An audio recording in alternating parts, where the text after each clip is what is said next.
Kemi dhe një çift, Klodi dhe Eliona. Si e ke parë si çift dhe besoni në dashurinë e tyre? Kjo pyetja besoni në dashurinë e tyre do na haj shpirtin gjithë jetës neve gazetarëve që merremi me showbiz. ë Nuk e di se si mund të përgjigjesh kësaj gjëje, po nejse. ë Besosh në dashurinë e tyre, duhet të jesh brenda dashurisë tyre, që ta kuptosh nëse duhet besoj pa apo jo. Se ne nga një herë jemi fanse të një gjëje të bukur të parë nga jashtë, po nuk e dim se si është nga brenda. Edhe një mollë mund të jetë shumë e bukur nga jashtë, po është e kalbur nga brenda. Ti beson që ajo molla është shumë e mirë dhe ta marrësh dhe ta hash. Por në rastin konkret për sa i përket Elionës edhe Klodit, për mua, unë kam thënë gjithmonë, ka çifte që janë jo vetëm të bukur dhe të dashur për publikun, por për mua janë çifte me aur hollywoodiane. Dhe siç ka qenë Luizi me Kiarën. Tani unë shikoj Elionën dhe Klodin si një lloj siç unë shikoj Victoria Beckham, David Beckham apo Angelina Jolie, Brad Pitt. Njerëz të bukur që ke qef jo vetëm ti shikosh, po edhe ti takosh e ti njohësh. Dhe rrallë herë showbizi ka të tilla çifte sepse siç e dim shumica janë të shtirur. Kështu që këta të paktën për mua tre çiftet më të besueshme absolutisht është Luizi, Kiara, Klodi, Eliona, Selin, Limbo. Vë një pikpyetje të madhe tek Mateo dhe Brikena duke pasur parasysh të gjithë skenarin që përdorën për 3 muaj rresht edhe që i lodhën njerëzit realisht, ndërkohë që ka qenë krejt e kundërta asaj që kanë shitur. Kështu që jo vetëm që besoj tek këta të dy, tek Klodi dhe tek Eliona, po i dashuroj realisht shumë sepse janë njerëz në përgjithësi janë dhe njerëz shumë të mirë dhe njerëz shumë të komunikueshëm. Ne me zi po pres të shikoj si do t'jenë në Supernova, sepse janë pjesë e ka. Ku flitet se Ferma VIP këtë vit, këtë sezon do të filloj shumë më shpejt se ka filluar sezonet e kaluara. Pse kjo zgjedhje dhe sa i vërtet është lajm?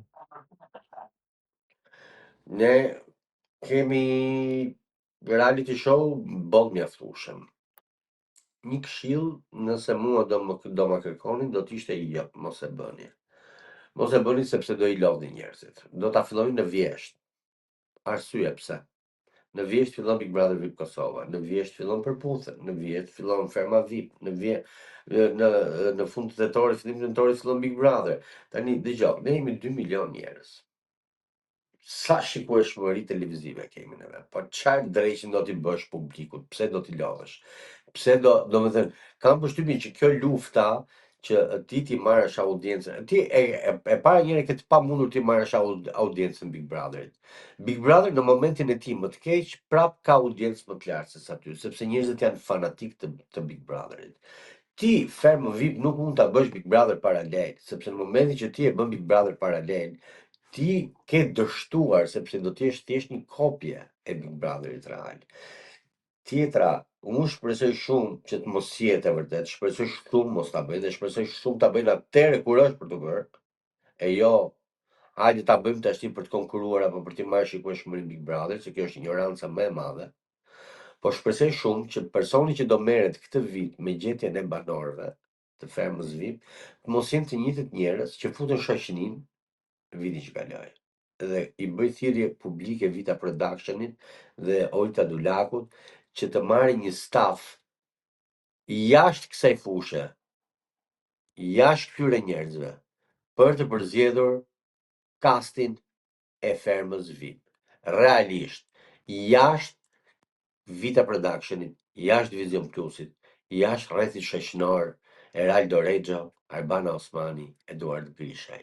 Sepse do përfundoj një lloj si kjo ferma që kaloi, që u bë për i bret Zotit me shoke e me shoqe edhe nuk kishin frikë, thonin diçka se çoheshe burri i shoqes nga jashtë, e vinte vllai i asaj tjetrës, e vinte shoku i atij tjetrit, ai tjetri e kapte këtë, një tjetër ikte dilte nga ajo, nga gardhi e këta e fustin këtej nga ana tjetër. Ca marrëzira që domethënë unë nuk e di realisht. Edhe për mua kjo ferm ka pasur sukses për zhurmën sepse është komentuar shumë. Ata ta e din për faleminderit ne. Po dhe t'ja dim përfaleminderit Moza Ahmetit që ishte fenomen. Po edhe Big Brother, një herë e pati fenomenin Luiz Elli. Pjesa tjetër pastaj ishin të tërë kopjet e shëmtuara të Luiz Ellit. Kështu që kam përshtypjen që edhe ferma tash do dali në një kopje e shëmtuar e Moza Ahmetit, se është mania për të kopjuar. Do t'isha kategorikisht kundra kësaj gjës bërjes në vjesht. Kategorikisht. Për mua është e tepërt, është idiotizëm dhe është falimentim i projektit. Një nga projekteve më të bukura realisht që këtë vit fatkeqësisht u humbi konceptin sepse u kthye realisht në një Big Brother paralel. Çfarë po ndodh mes Gjesit dhe Gimbos pasi duket sikur ka një pauzë në bashkëpunimin mes çunave? Çunat nuk është se kanë bashkëpunuar ndonjëherë bashkë, çunat janë shok shumë të mirë, kanë vendosur të lënë bashkëpunimin jashtë sepse nuk duan të përzihen punën me shoqërinë. Për mua është një nga gjërat më të mira të mundshme që ata kanë bërë, sepse po i le, domethënë po se përzihen punën me shoqërinë, apo shoqërinë me lekun, kur i themi neve më rëndom, është më e shëndosh shoqëria, është edhe më afat gjatë. Di që Gimbo ka një bashkëpunim me Adelina Ismailin, shpresoj të jetë një ripërpunim siç ndodhi ajo me Rezarta Shkurtën. Dhe shpresoj që të jetë i bukur dhe shpresoj që të vazhdoj shoqëria e tyre ashtu siç është. Por që jo, nuk ka mosmarrveshje. Pak por e sigurt. Selin Gimbo vazhdojnë të jenë të dashuruar? Qift më të lezetshëm dhe më të bukur nuk ka. Më thënë, janë të dy, unë i cilësoj nga këto çiftet që t'japin dhe humor, t'japin pozitivitet, t'japin dhe humor, se janë të dy shumë të lezetshëm. Janë të dashuruar absolutisht. Nuk e di pse ne shqiptarët jemi mësuar që t'i ndajmë, t'i pajtojmë njerëzit çdo javë, çdo muaj, bëjmë nga një ndarje, nga një pajtim, nga një dram, se nuk jetojmë dot pa telenovelat indiane alla Matteo Brichena. Po jo, mirë, mashallah. Me që folëm për Mateon dhe Brikenën, si është dukur paraqitja e tyre, po themi në ekran si moderator? Po ai ka qenë një skenar që është vënë në lojë që ditën e parë, që një muaj para se të fillonte arena, më është dukur recituese Brikena deri diku për rolin që asaj i kishin lënë, pavarësisht se Brikena ka potenciale dhe është vajzë që do më pëlqente më shumë që qenë spontane siç ka qenë në Big Brother sesa me skalet. Brikenës nuk i duhet skaleta, Brikena është vajzë që skaletën e hedh poshtë edhe mund të flasë dhe mund të thotë gjëra shumë të bukura. Më vjen keq që është përdorur skaleta sepse e ka ngurtësuar. Pastaj Mateo, okay, për pjesën e sportit ishte mirë, por më duk çike tepër pjesa e këngës që nuk e kuptova pse. Elton, kemi pasur rikthimin e Iglitakos me një këngë, por edhe me një intervistë te Grita Duma. Si u duk? Siç më është dukur Egli për herë, që Egli është e zgjuar, absolutisht, që është artikuluar, e kemi thënë dhe këtu bashkë ka qenë në Big Brother, që mua më pëlqente artikulimi që Egli kishte. Më ka pëlqyer në muzikë vetëm në një rast që ka qenë ai me Olsi Bylikun, ish partnerin e saj. Më pëlqeu edhe këtë herë se t'i japim Cezarit çfarë i takon Cezarit, absolutisht. Dhe shpresoj që të bëj karrierë, shpresoj që të ketë gjetur mënyrën e dur për të rikthyer fuqishëm në skenë. Kemi nevojë për të tillë personazhe të pabërpis, do të thoja, realisht. Çfarë pritet të ndodh me një dosje që thuhet do publikohet dhe ka të bëjë me eskortët e Instagramit? Çfarë është kjo dosje dhe ku do publikohet dhe kush e ka si dosje? Kush e ka si dosje nuk ta them dot sepse ka janë njerëz ata që kanë punuar për atë punë. Do publikohet së shpejti në një nga portalet më me zë në Shqipëri, që është publiko, edhe ka pikërisht të gjën. Ka këto vajzat e famshme të Instagramit që ka një hetim të hollësishëm si punojnë, çfarë punojnë, me kë punojnë, sa paguhen, personazhe të caktuar që kanë pasur persona të infiltruar, pamje filmike, mesazhe, çdo gjë do publikohen së shpejti dhe janë goxha shumë. Gjithë këto influencerët edhe gjithë këto personazhet e showbizit që shiten si shumë të shtrenjta dhe si shumë vipe, së shpejti gjithë madje ka ardhur koha që të ketë një katarsis, ka ardhur koha të ketë një vet pastrim të showbizit dhe të ketë një vet pastrim të fjalës personazh publik, i fjalës VIP, i kësaj influencer.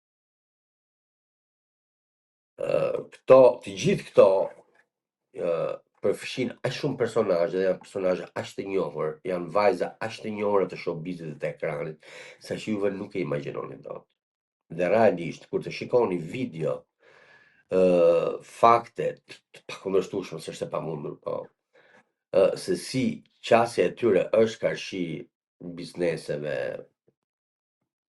partnerëve, si ata one night stand dhe si ata që mund të kenë pasur në krah. Është shokuese. Po ju them vetëm një rast, një nga këto vajza, ndërkohë që bënte influencer në thojza, kryente edhe eskortim në jugun e Shqipërisë, vetëm për sezonin veror, ka fituar 60.000 euro. Dhe është një personazh shumë i njohur. Realisht. Pra pritet që vera të jetë e nxehtë, jo veç po themi për Fundi i verës dhe fillimi i vjeshtës do të jetë tërmet në showbiz. Jo më fal që të ndërpres, ajo nuk ka reaguar që nuk është e vërtet. Asajt nuk i thjesht nuk i ka pëlqyer termi që unë kisha përdorur në një video sqaruese që vajza në fjalë kishte bërë, thonte që nuk e kam problemin se neve të gjithë ndahemi dhe lidhemi me njerëz tjerë, theu mua thjesht nuk më pëlqeu termi që ishte përdorur, sepse për të fjala dashnor, dashnor i jetës, neve kemi dashnor dikon. Si mund të quhet ofendim për shembull? Neve dashnorin e kemi emër. Ka ndonjë gjë të keqe. Ti thua tjetër që ke dashnor, dashnore e jetës, dashnore e dashnisë, dashnore e ushqimit, dashnore e partnerit. Çka ka të keqe këtu? Se nuk e kuptova. Dhe fjalet e ajo ishte që ajo vetë reagoi duke thënë që unë kam këtë termi dashnor. Se me sa duket e duan partner të dashur, bashkëshort, bashkëtuesa, nuk e di se si e duan këta. Megjithatë unë pra për sa kohë, sipas informatave të mia, personi në fjalë është midis dy zjarreve, për mua është dashnor. në fakt pas kësaj zhurme që bëri në media deklarata jote qoftë, por edhe reagimi i saj, Francesca vjen me një njoftim që do bëj një dokumentar, ose e ka bërë një dokumentar. Qesharake. Të gjithë bëjnë dokumentare kur arrin një moshë të caktuar dhe nuk kanë mos e çat prodhojnë. Francesca, të gjithë japin, bëjnë dokumentare pas vdekjes, të gjithë bëjnë dokumentare pas kanë bërë një sër ciklesh, nuk e di, të suksesshme kinematografike, muzikore, art, vizual, konceptual, çdo lloj gjë të mundshme të artit, politike, sa nuk e di se çfarë, apo dhe shkencor. Vetëm Francesca Murati, pasi reklamoi 50 çanta falso, del tashti dhe thotë që do bëj një dokumentar për të thënë të vërtetën. Ku di unë i shkreti tash se si ti marrësh këto? Ktu domethënë është mirë që i ka marrë koka erë këtyre njerëzve, mirë që e quajnë veten aq VIP sa që nuk di domethënë se ku se a ka limit një herë kjo gjë? Se realisht nuk po e kuptoj. Kanë fillu bëjnë i duket vetja Victoria Beckham, duket vetja Kim Kardashian, a nuk e di se çfarë i duket vetja këtyreve që kanë 20 vite në treg, edhe tani më në fund, domethënë populli është sy e vesh te këto për të parë se çfarë kanë bërë këto gjatë jetës, ndërkohë që këto se kanë nisur akoma jetën. Kjo më shokon me këta, domethënë jam shumë i habitur dhe shqyr gjeti rastin që foli dikush për të që kjo të deklaroj që po bën një dokumentar për veten. Po dokumentar për çfarë? Për të na thënë që unë lash burrin dhe jam me një tjetër. Po kujt i intereson? Këto janë gjëra që i dinë që të gjithë. Kam parë së fundmi edhe një lloj qëndrimi që ke pasur ndaj influencerëve të cilët kanë protestuar kundër kryeministit Rama, pra qeverisë lidhur me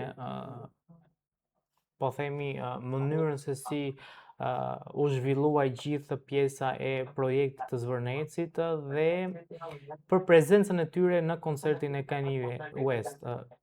Pse duhet domosdoshmërisht që dikush që ishte kundër Ramës nuk duhet shkonte te koncerti i Kanye West? Tani protesta ishte kundër Zvërnecit apo kundër Ramës? Njëherë duhet mos sqarosh të gjë, sepse për influencerët që po flas kanë qenë influencerët që ishin kundër Zvërnecit.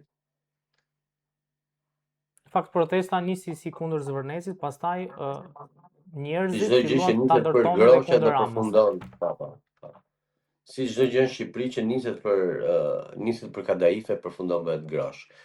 Ideja ishte këtu.